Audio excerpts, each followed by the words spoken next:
In this session, we will explore the book of 1 John.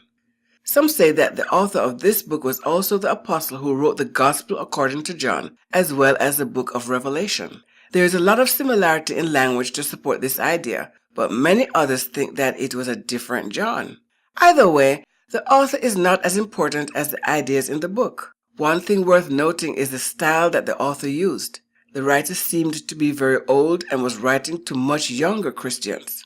In his writing, he cares for them so much that he actually calls them my little children.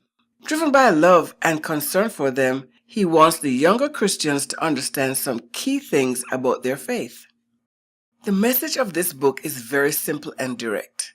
The words love, hate, brother, and world dominate the chapters you read and the book as a whole.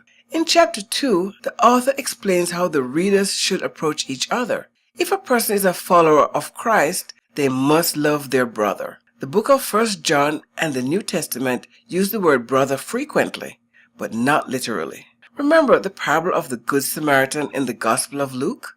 Through the story, we learn that everyone we are in contact with is our brother. The author argues that one who says they walk with God must love their brother. On the other hand, he points out that one cannot love God and love the world at the same time. By the world, he does not mean the physical world, but the attitudes and values of society apart from God. The attitudes of people apart from God are destructive and lead to things that do not last. The only lasting thing can be found in God and in the love of God.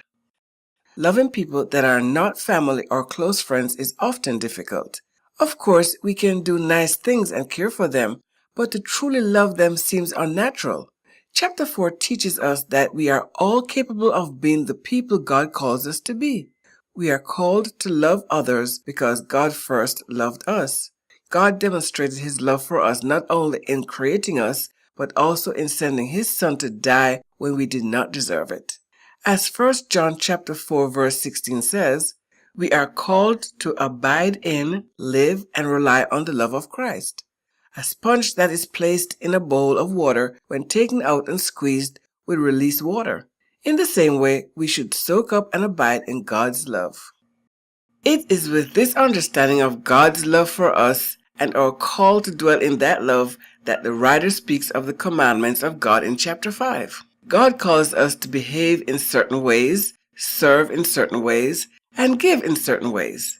If we see these commandments as rules and our actions do not emerge from a love of God, then abiding by these commandments will be difficult. However, if we abide in God's love, his commandments come naturally to us. When a parent buys a gift for their child out of love for the child, it is a joyful thing, not a burden. When a sponge releases water, it does so naturally because that's what is inside of it. Likewise, John reminds us that doing the things God calls us to do is simple and easy if they are born from a love of God and a love for others.